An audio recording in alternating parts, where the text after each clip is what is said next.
And don't bother me with it. All right, welcome. And we have started the recording a little bit early. We're just waiting for Becca to join us and Roland to come back. And actually, I'll just pause. There we go.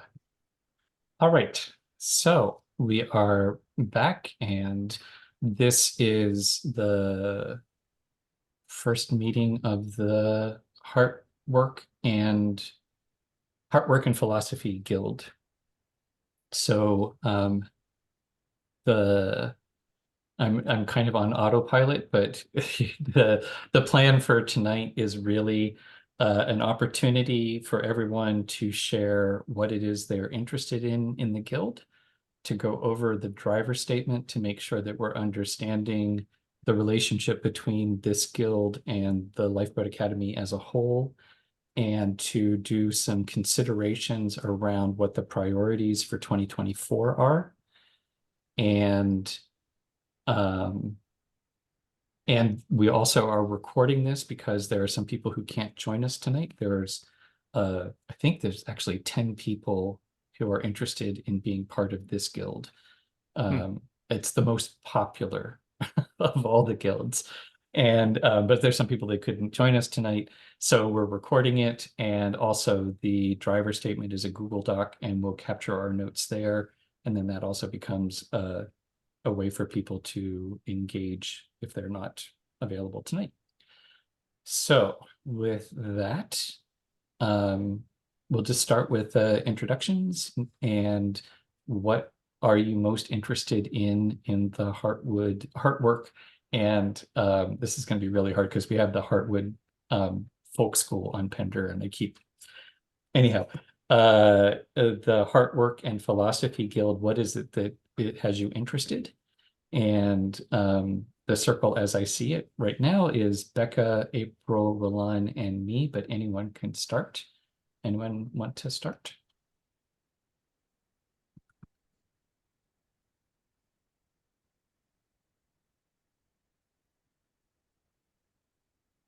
Don't all jump in at once now. I could start.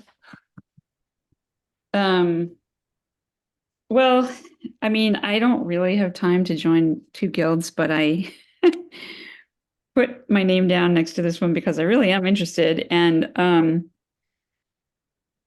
I think it's that I can't remember what it was. There was some Zoom gathering we had a few weeks ago. Maybe it was more than that, where there were a bunch of people I hadn't met, and it was like stepping back from all the nitty-gritty of the legal financial stuff into like, oh, what is this about? And meeting more new people who are passionate about it. And I just felt so nourished by that. And my love for the project increased. And so I thought maybe it would be good to balance some of that, the stuff that I don't love so much with the stuff that I do love more. So if I can be an occasional participant in this guild, I would like to do that.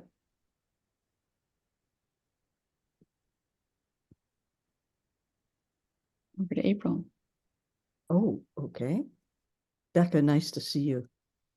It's nice to see everybody here, but I've seen our other colleagues more often, so nice to see you. Well, I was also somewhat overambitious, I think, in plunging into guild work. I got very excited and signed up for this and for the principles and governance and for outreach. So we'll see how that all works out. I think I understand the connections amongst those. So it may be that one of them becomes my main interest. Really centering my heart instead of my intellect and my values, I guess, and what I'm doing has become increasingly important to me. So Heartwork would seem to fit the bill. And really, I'm interested in the human condition and the human condition within within the environment and how it is that we can operate at peak capacity, I suppose. That means that we need to keep some things in front of us. I need to keep some things in front of me that haven't been as clear before, probably. So this is an evolution to want to be part of this. I'm also really interested in living systems and have a reverence for them, I suppose. And somehow this also speaks to me in the way that you've spoken of, Becca, of feeling part of and encouraged by. It's the closest thing that I found. I've been looking my whole life, certainly my whole professional life, for a place where I can feel like I'm in the cave with the cave people, sitting around the fire, figuring out together what the heck to do, painting on the walls, and evolving, I guess, from there. That's it. And over to whoever would like to be next. I think that's me.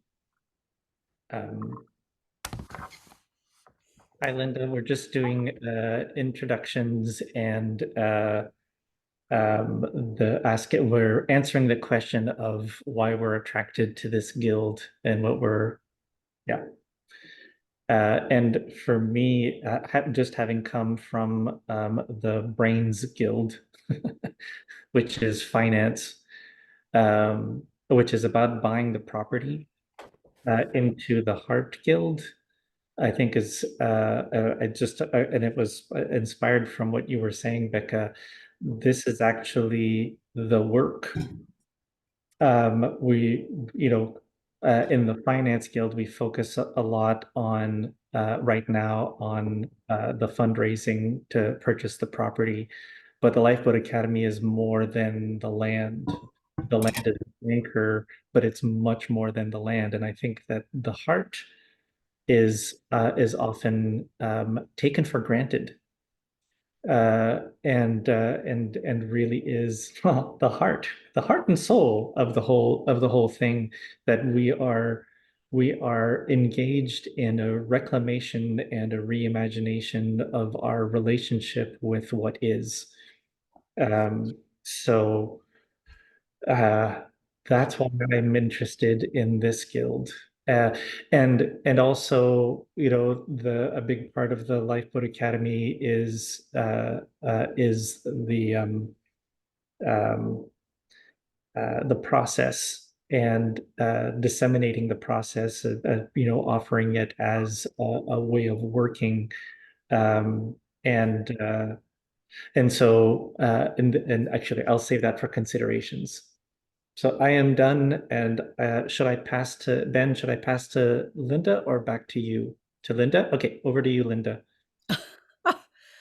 Well, it was a good thing that Ben and I spoke this morning, because I'm really just trying to get my hands around what you guys are all about and what you're doing. And I reminded Ben this morning that we've known each other for over 10 years, and I've always been, I guess I've been in resonance with what Ben has been doing in both his consulting work, and then I started to hang out with April and Ben and other people who would gather over doing the tension work. And I have a background in sociocracy a bit.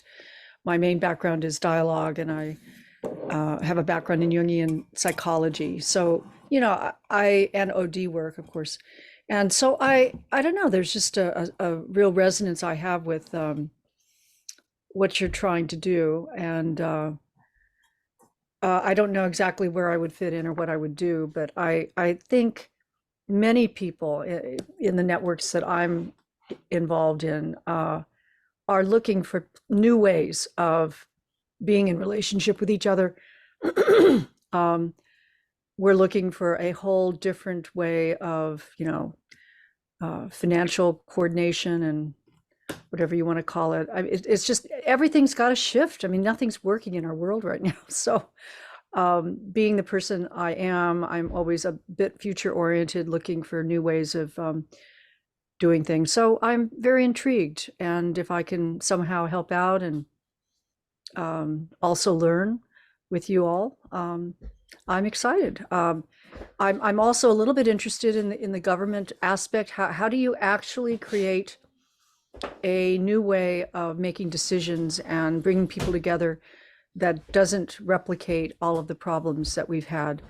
I think I mentioned I mentioned somewhere in one of the sessions I was on that when I was a freshman in college, I went to an experimental school, and they gave us 2 weeks up in this retreat center, and they threw 50 of us together.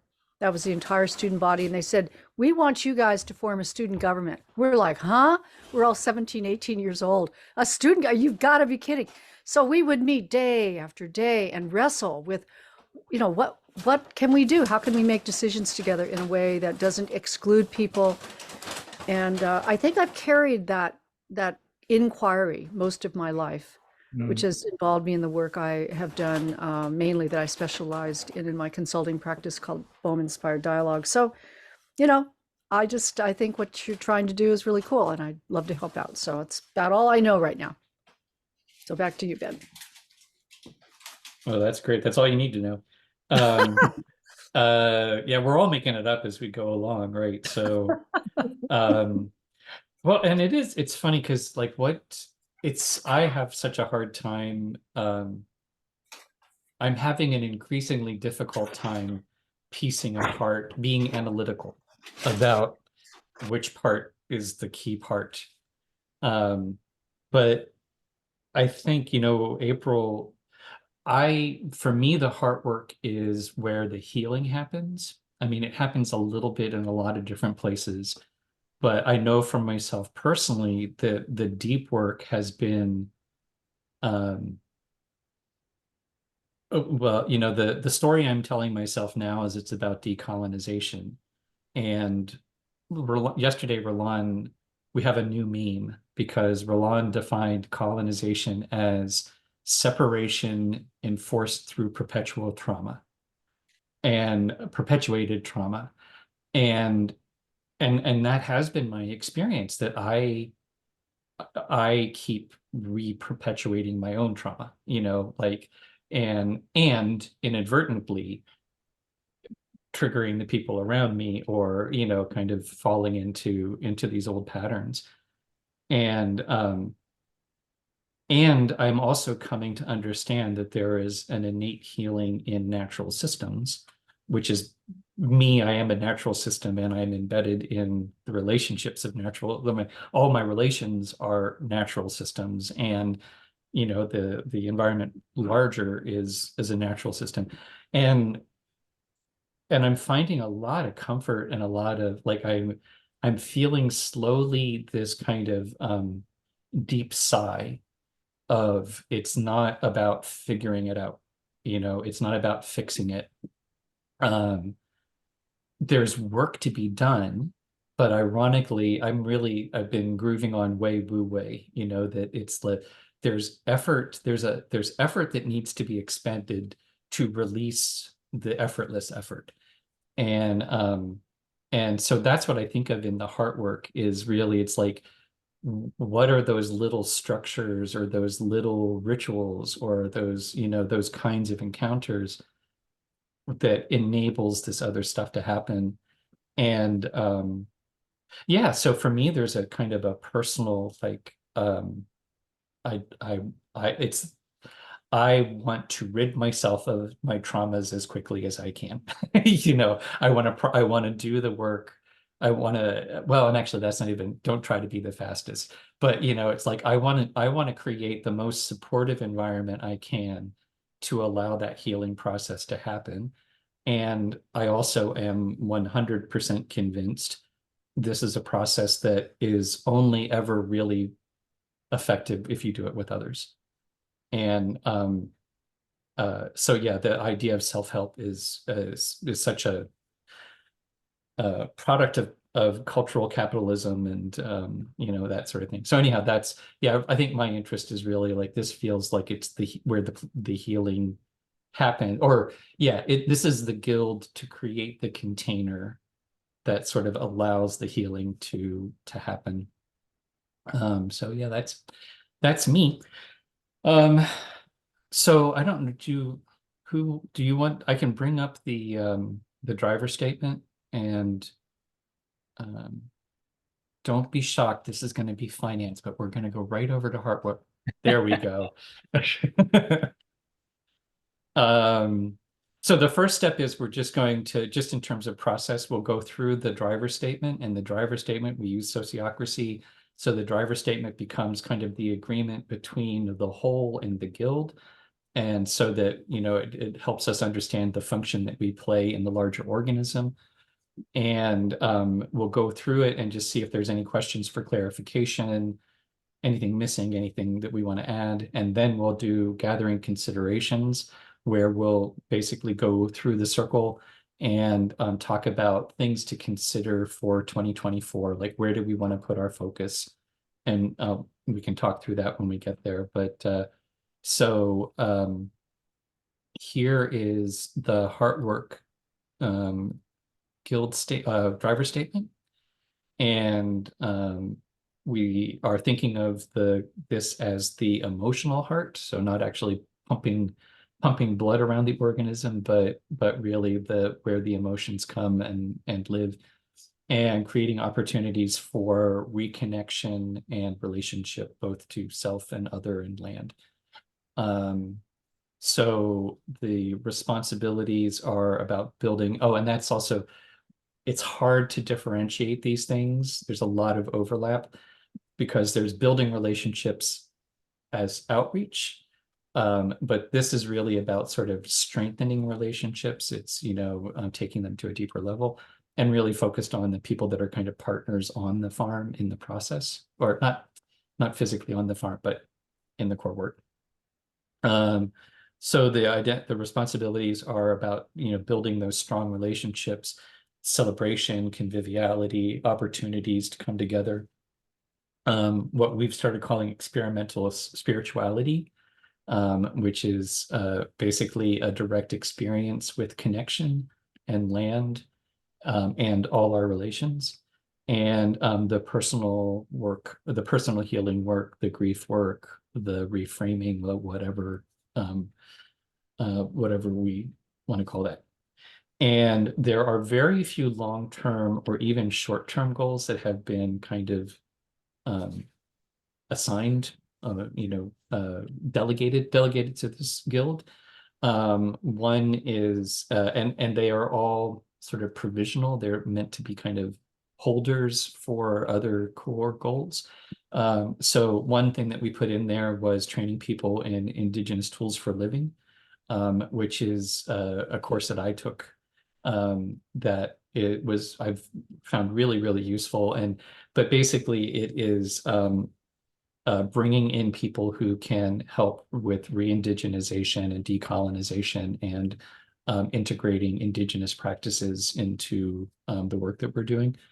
ITFL, I know, is a thing that is, you know, good, but there could be other options. And then long-term in a shared goal with principles and governance is, you know, we always intend the Lifeboat Academy to have a lot of guests coming and going and learning. And so the long-term goal is to have some positive feedback from the people who are coming. And then the short-term goals really have just been creating a lot of creating opportunities for those kinds of celebrations or relationship building, and hosting, potentially hosting the ITFL training and or other retreats or trainings. And these could be on site or online. So this guild is not limited to the property on Pender Island.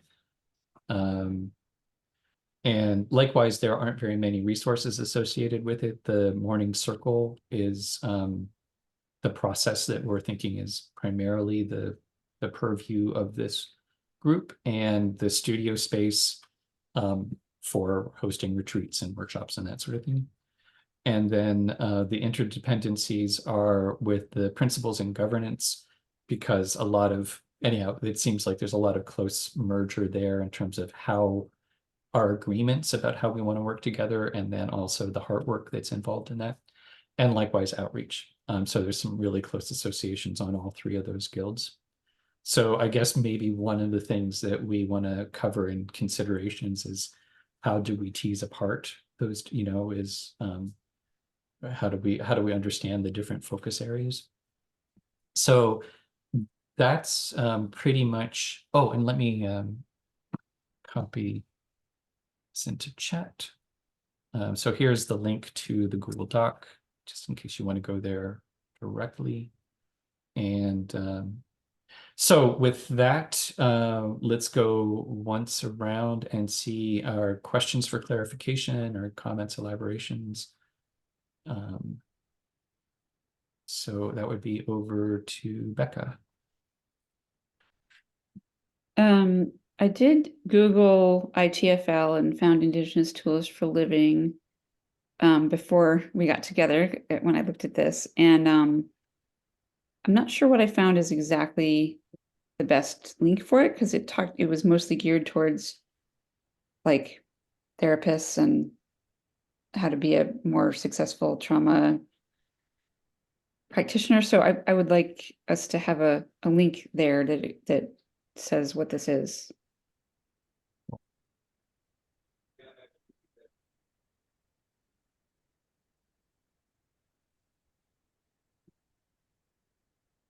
Over to April. I think this is a really good start. I would like to do, just under considerations too, I'd like to explore a number of different ways of training ourselves up. I suppose ITFL is one way. I'm pretty familiar with it, and I'm familiar with the research and the ways that has evolved into what it is now. But I think there's probably other systems as well. And dialogue of different kinds is probably, a great field to be looking at too. So just more exploration of that.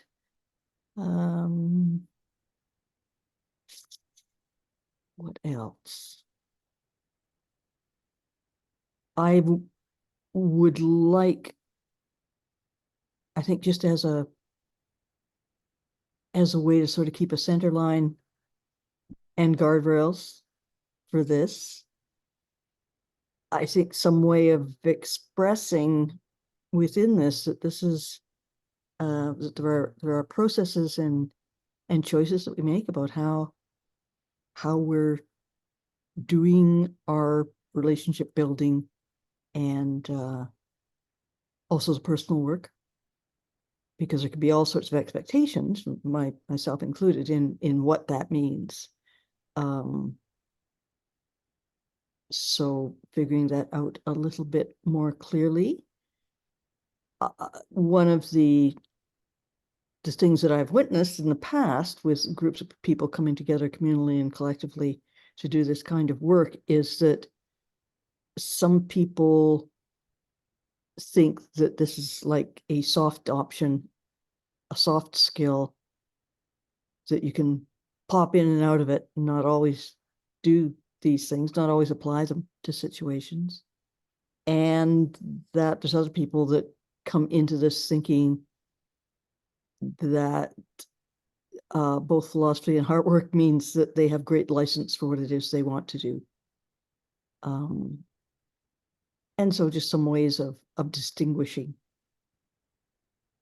what that healthy ways of being around all of that. I think healthy and respectful ways. That's it for me. Over to Roland. And I think I may need some help because there's a lot of overlap in the guilds, which is actually one of the things with the emotional heart, that I think that's a place where there's emotion in everything that we do. So, the whole body gets affected by it. But where do lifeboat circles and webinars live? Through which guild?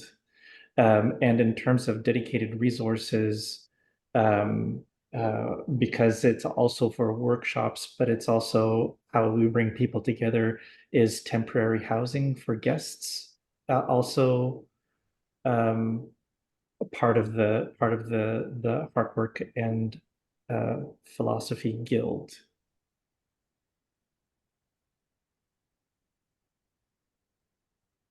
So those are my questions and observations and considerations for now. So over to Linda.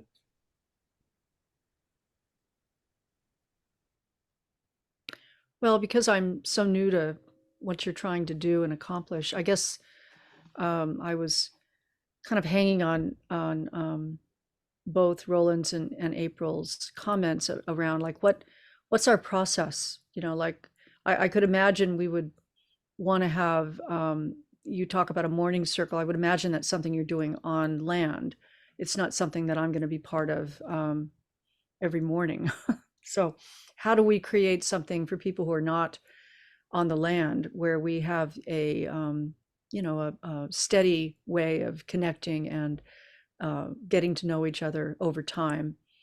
And then I would think we would also want to talk about, strategize, you know, what's our process when people do get into trouble, when there is trauma that arises between us or conflict, whatever. It's all kinds of interpersonal stuff that comes up. What's our process that we want to use that we're comfortable with? And how do we identify who from perhaps the Heart Guild might intervene or, you know, mediate or whatever we want to call it. So I guess those would be two things I would think we'd want to deal with, you know, right up front, so that we stay ourselves healthy, connected, and we're getting to know each other at deeper levels. And how do we feel comfortable parsing ourselves out when conflict in the greater organization arise? So that would be my contribution, I guess. Is Rebecca in? I think either you're next, Ben, or Rebecca, I'm not sure. I think it's back to me, and we kind of jumped forward. I was just doing questions for clarification, and we kind of jumped right into gathering considerations, which is fine. The only thing is I want to bring us back to generally we find that gathering considerations works best if we do one consideration at a time so that we can all build on it.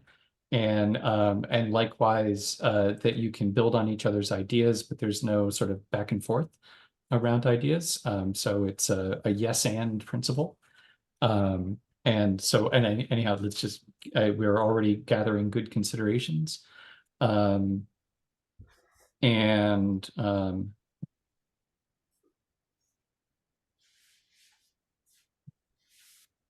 Just want to capture that last note there. Yeah, I think I agree, like the sort of figuring out, differentiating some of these subtle lines, like conflict resolution. I'll tell you, so there was a decision that I made as I was kind of parsing some of these things out. And it was, we talked about governance really being about, part of the metaphor that we were using for the principles in governance was that it was onboarding and getting people up to speed in how the systems work. So I put anything that was kind of onboarding related, so things like the webinars and things, all went into the principles in governance. And there is a logic there. But it also keeps it a little bit neat that, you know, if it's a sort of an education type event, it goes in principles and governance. If it's more of a relational event, then it comes here to Heartwork.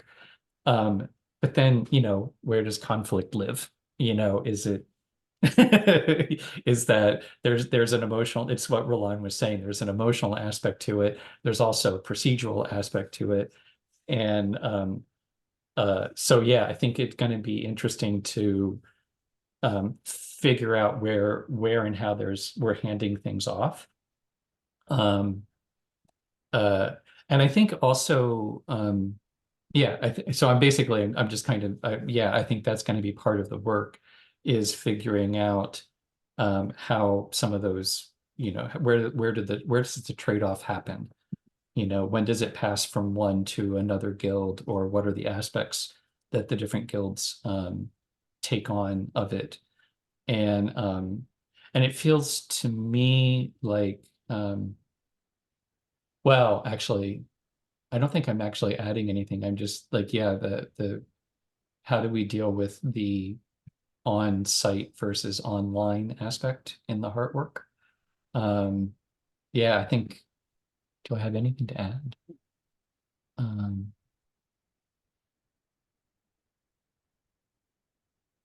I don't think I really do. I think I'm just saying yes to a lot of this. Yeah, so over to you, Becca.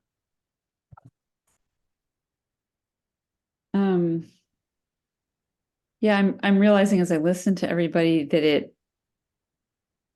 it helps me understand why I'm drawn to this guild, because I've just joined a co-housing community in Madison, Wisconsin, and am on the process team, and I'm like, okay, I have signed up for a whole lot of this kind of work. And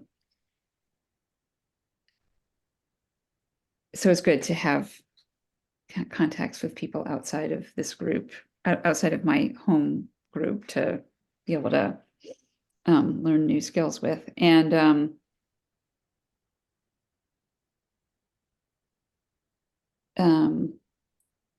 I think the consideration that came up for me also when I was listening is, how do we be as skilled as possible in dealing with the more severe manifestations of trauma that get labeled mental illness and personality disorder, and trauma that is very, very contagious, I guess, is maybe a way of putting it. Or when one person is acting out of their trauma in a way that just spreads it. And I think that's really tricky. And how do we screen to some extent? I mean, we've talked about this before, but like, try to not be not have the whole project become victim to one or more severely wounded people who also have are wounded in. I mean, so many people are so wounded, and some people get wounded in ways that leave them with enormous capacity to impact others for ill.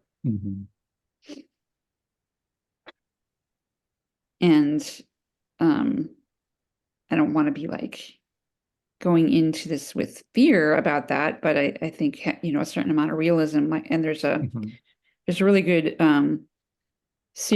article series in Communities Magazine over the past couple of years by Diana Leaf about that, about like dealing with people with narcissistic personality disorder in community. And so there's resources out there that we might draw from. It was in Community? What was the magazine? In Communities Magazine. Excuse me. Over to April. These are issues that need to be dealt with in any group if you want groups to sustain. And it's a reality. And I've come to learn over time there are some formats that are useful for some people and not for others. And so there may be some times that either we need people to self-select, or that we need to have an opinion on that we can deliver in a humane way and have a process around that. And there is a difference between conflict and trauma. So, we can be aware of what's useful to use when, I think.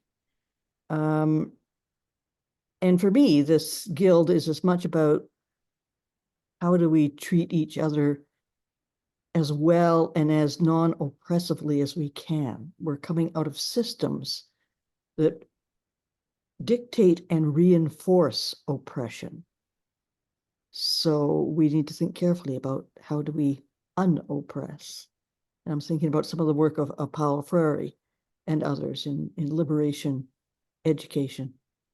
And how do you move out of the paradigms that we don't want, but that we've learned really well. And linked to that is decision-making. Fairness around decision-making and non-oppression around decision-making is really something that if it's well-rooted in a healthy way, it erases some of the other stuff or the possibilities of other stuff.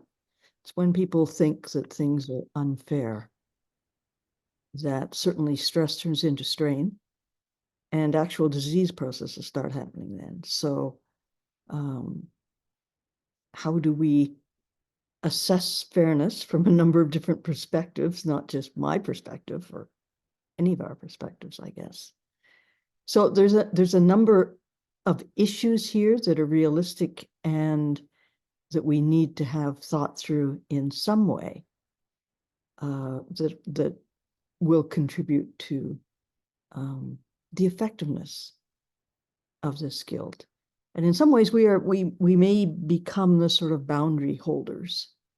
And it might be a permeable boundary, but to protect the container, that we might be the folks that do that. And on to Roland.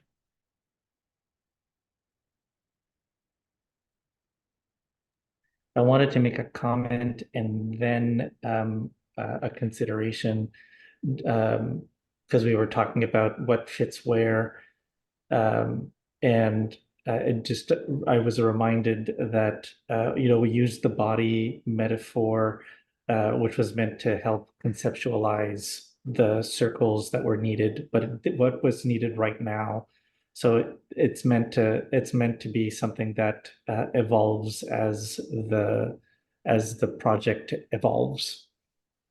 So I'm not invested in keeping this format specifically, but I'm most interested in what works and what's needed as things progress. So just a comment about that.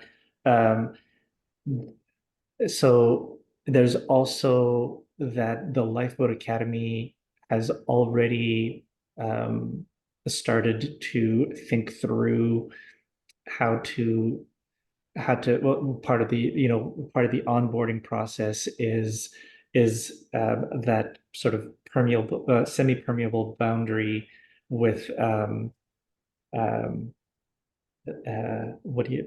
antibodies. So the way that we've set things up is already starting to address that. So then how do we? Then it would be a matter of sharing. How do we share? How would the group want that information to be shared? Is it just access to the documents or whatnot? So we're not starting from ground zero. There's already experience and writings about processes that we can, at the very least, we can build from, but may already respond to a lot of this stuff. So over to Linda.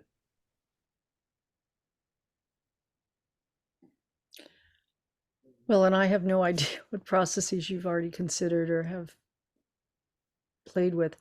One thing that came to me as I was listening was worldview as being important. When we talk about moving in an anti-colonization way, it brings up all of sort of what I know in terms of the worldview coming out of a quantum worldview, and also an indigenous one where it's not top down, it's more horizontal. I think a lot of the trauma and the conflict that happens in the world is because our worldview, it goes back to Descartes and this idea that, human systems are, clock-like, and there's one right way, and, we need to do it that way, rather than being fluid and understanding that we all have different perspectives and different life experience. And in making decisions, that's really where the rubber meets the road. Are we really asking the people who are going to live with those decisions for their opinions, their expressions, their needs, fears, whatever? I mean, because we all are going to live within that same system. And so worldview is an important consideration that I think should be, at the very least, very well expressed and explicated, if you haven't already. That's really the only thing I could add to what's been said. Yeah, well, and that's this is the interesting overlap. And I think this is, again, how are we going to work out the boundary between governance, principles in governance, and Heartwork? And because that whole, like April, what you're saying about the process for decision making and also for agreement formation. So, because it's sociocracy, and where everyone who comes in, there are pre-existing agreements, and there also are, one of the things I think is missing from our agreements is I'm thinking about them as like anti-agreements. We talk about how we want to be with each other, and there are also some clear identifiable behaviors that we find unacceptable. And I think being able to differentiate behavior performance from intention, or whatever you want to call it. And actually, and a lot of that is drawn from that narcissism research, because and this is also our experiences. This is the issue, and I think that is worldview. Yeah. That there is the poster child pattern of capitalism is narcissism. I am the center of attention, and what I want is what I should get, and anything varying from that is somebody else's problem. And those pattern that I guess that's kind of the part of the worldview, right? And then there are patterns of behavior like gaslighting, which is that there's only one truth and your truth doesn't count. Anyhow, so a lot of our onboarding and a lot of getting people into agreement and the principles of sociocracy, equivalence, anybody affected by a decision gets to shape that decision. That's one of our principles. It's inviolable. And if somebody feels like they've been affected by a decision and haven't had a chance to shape it, they can bring, like they have the tools for bringing that up. So it is going to be, I think it will be a little bit of a challenge to tease out what really is this work. And what I'm thinking about, and again, this is just, I'm just kind of riffing, but I think it's really, whereas the governance in the earlier meeting, Becca, you were saying, why isn't governance the brain? And I think there's a good argument for why governance is the brain, and, some of that kind of regulatory stuff. And I think that this is more, or the way I'm seeing this guild is it's more about creating the space where people can kind of feel into each themselves and each other. It's really creating those opportunities where it's not necessarily working out the problem. If there's a conflict, it's not about the restorative practices, I think, that's more in the governance realm. Was there harm caused, and who's going to repair that, and what are your responsibilities? But this is really I think it's about like the morning circle, where it's like, what do I need? Where am I feeling triggered? And yeah, I don't know. I think that I will say one of the working hypotheses of what we're doing here is that by centering the land, by being clear about our agreements with each other, and that pair of, you get to enter into the agreement voluntarily. No one, if it's one of those, you don't have to be here. You don't have to be part of this group. If you are part of this group, these are the agreements that you're living by. And if you can't live with them, then this is not the place for you.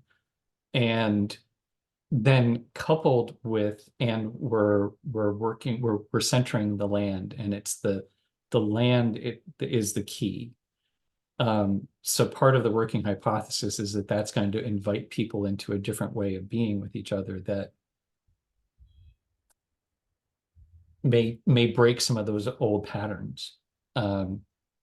Which is not in any way, I'm not saying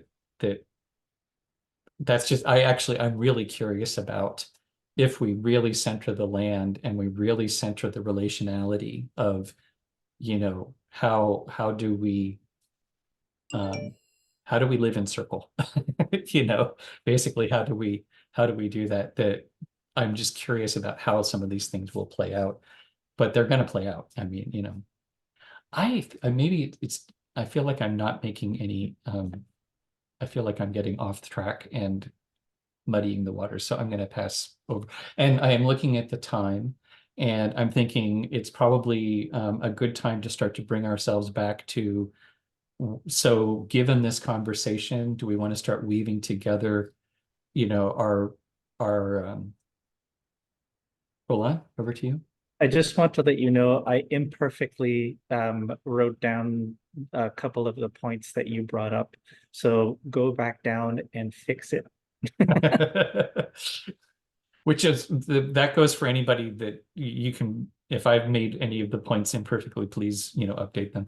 But so, the real purpose tonight was to give us a little bit of an opportunity to start thinking about what's our action plan for 2024 at a high level. So if we wanted to say, what does the Heartwork and Philosophy Guild really think its kind of main focus is for this year, given the conversation that we've had, we can start to try to weave that together if you have any thoughts. And if not, we still have, we have the charrette to continue with that. So over to you, Becca. Any additional considerations or weavings that you want to make? Well, it seems like one action item would be to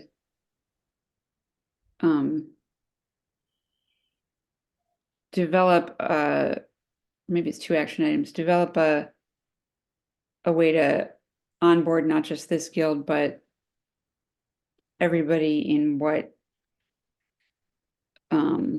agreements and processes and boundaries, what the expectations are for how we relate to each other.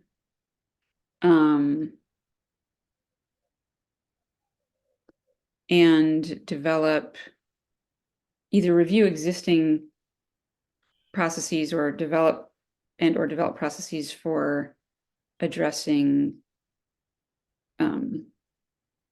problems that arise that are emotional and interpersonal,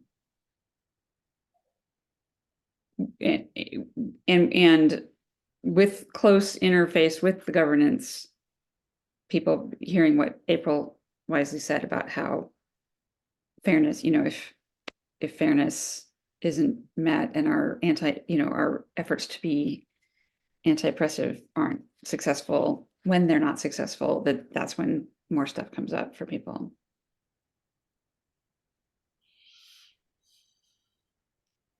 And over to April. Well, I'm becoming clear that I think that this guild needs to be built on the agreements and the processes of the governance and process stuff. That there needs to be an acceptance of that stuff as a starting place for this guild. And I'm not sure how to weave that in, but I think if you don't agree with the processes and the governance stuff, then it would be pretty hard to work relationally and to work in a way that's healthy, I believe. So that's asking a lot, actually, of people, saying that you have to accept sociocracy and you have to accept the tools, the techniques, the things that we've been using and testing out and think work. And that's kind of the container around the container, in a way. It also occurs to me that, I mean, the Heartwork and Philosophy Guild it's dealing with all of our emotional fields. Well, there's personal, interpersonal, societal, community, all of those fields that build on one another. And part of the deal is to keep individual anxieties and contagion anxieties as low as possible so that we can all keep thinking well. But, also basing the thinking on the body and on the land and on ways of being healing and healthful, I guess. But we need a sort of a shock absorber for the emotional stuff that sort of gets big or small depending on what's going on. And then that will allow the thinking and the listening to each other, taking each other's offerings on and giving our own offerings that will allow that to happen. I think that's all I have to say. And over to Roland. I think the Heartwork and Philosophy Guild, one of the things that I have heard and that I agree with is that the climate crisis, the polycrisis that we are experiencing is at the root a crisis of spirit. And that the Heartwork Guild is the anchor for the reason for the project. And the governance guild and the Heartwork Guild, I think, are really, really close. And the governance is shaped by the hard work. If the hard work contains the agreements, the governance is shaped by the hard work, but then hard work is contained by governance, or that's how I'm understanding it. Yeah, so I can see the two guilds working really closely together because this is what shapes everything else. Even things like, one of the things that you say, Ben, have started to say that I really quite like is healing myself is healing the land, and healing the land is healing me. So that relationality, that reciprocation, yeah.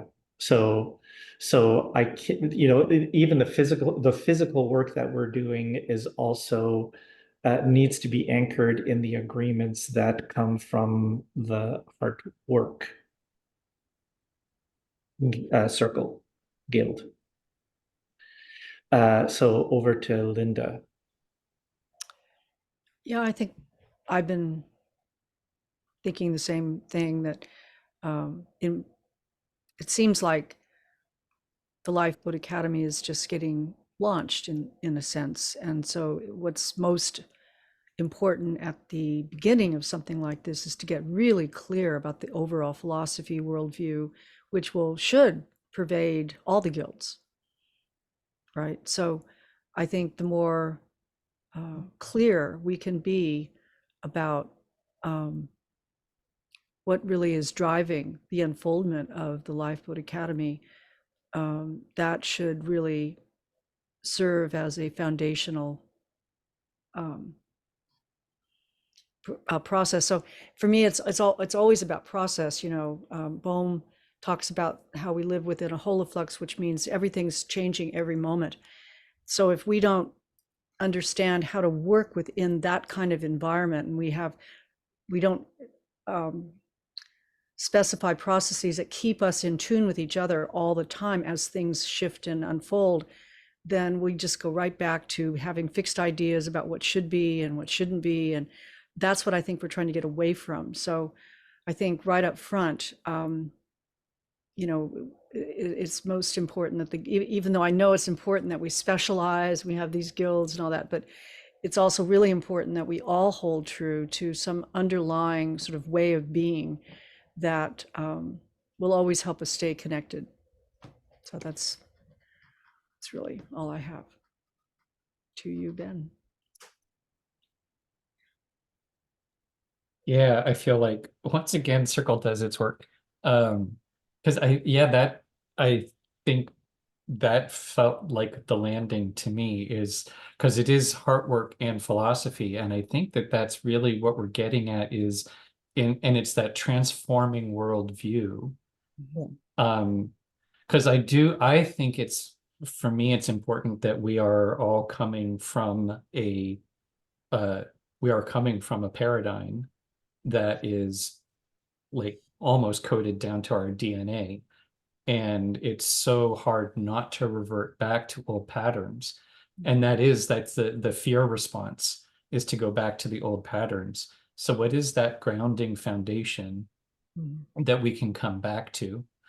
And I feel like I felt myself being triggered a little bit when, April, you were saying, you know, you've got to accept sociocracy and, you know, as the starting point. And because I have tried really hard. We mentioned sociocracy and we use sociocracy, but all you have to agree to is the 7 principles of sociocracy: equivalence, accountability, efficiency, that kind of thing, and our agreements. And you know, and we try to make our agreements, we revisit them every day in the circle, because they are it's the oral tradition. They're a living, breathing thing. But it's that even though they change, they're always, we do this all the time in circle. Like what we're talking about, we're trying to point to this thing that we can't ever really describe or really nail down. But I think it's that worldview. And I think of attitude in the classic sense of, you know, it's a predisposition to respond is an attitude. And I think it's really about an attitude that is relational and responsive. And yeah. So cool. I mean, I'm feeling pretty good. It sounds like in terms of our action plan, one of the short-term action plans is getting everyone up to speed on what's already in place, which won't be, I think. We have some tools that hopefully can do that quickly. And then providing, and I think then it's starting to think from that Heartwork and Heartwork and the underlying philosophy worldview, how to then we provide feedback and refinement on those existing tools or augment them. And I think, yeah, then that starts to, you know, answer some of those questions about like what kind of training might be useful, or activities or processes or things like that.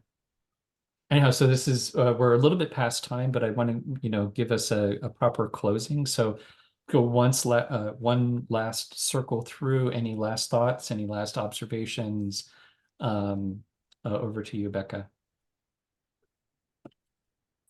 Yeah, this is great. And the one last thought I had was like a role or a function that we could play is to provide a vibes watcher or witness kind of role in the other meetings.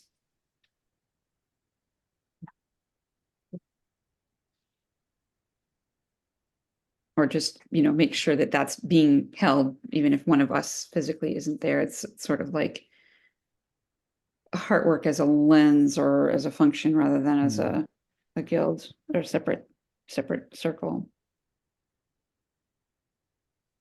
Immune system, maybe, instead of heart. Over to April. I want a bumper sticker. I'm not quite sure what it's going to say yet, but I'm living my life by bumper stickers now. So I want one of those, and I want a badge.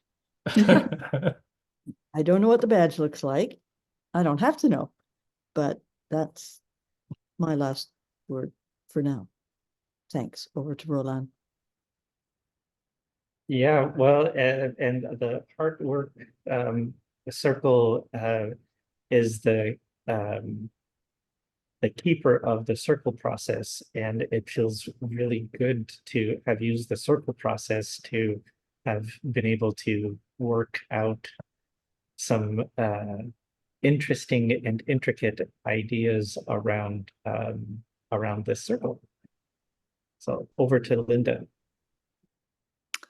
The only thing I might add is and that's what we're doing really now. I would just use the term maybe reflection circle, like maybe a reflection round. I always find that helpful if we've done a chunk of work together to have one round and, kind of ask ourselves the question, the overriding question, what have we done together tonight? And if we were to do this again, what might we do differently?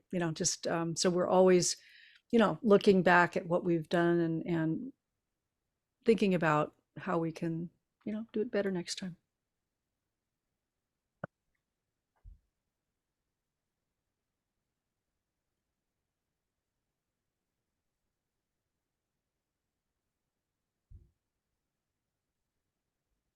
Cool. Is that over to me? Yeah, to you. Oh, well, wonderful. Yeah, this feels good. So I just recently completed a series where I was basically trying to teach people the circle is a Swiss Army knife, and was Swiss Army knife? the Swiss Army knife of social processes, that you can use circles in all of these different ways, kind of light ways and heavy ways. And one of the things that the big resistance I got from all of the groups is, but it takes so long. And I still feel like, this is now the third guild that we've done, and all of them have felt, to me at least, like there was this, like, yeah, we're 5 minutes over, but pretty much we landed some pretty big stuff in a really quick time. So anyhow, I'm a convert. Thanks everyone for your time tonight, especially those in Eastern and later times than here. I know I'm already fading, and so thanks a lot for your perseverance, Becca. And yeah, guess hope to see you as much as we can during the charrette, and then moving forward as we start to figure out how all this works. It's very exciting. Central time, but I'm early more Eastern. It was more Eastern, so it's later. All right. Thanks everybody. Yep. See you around. Have a good night. See you next weekend.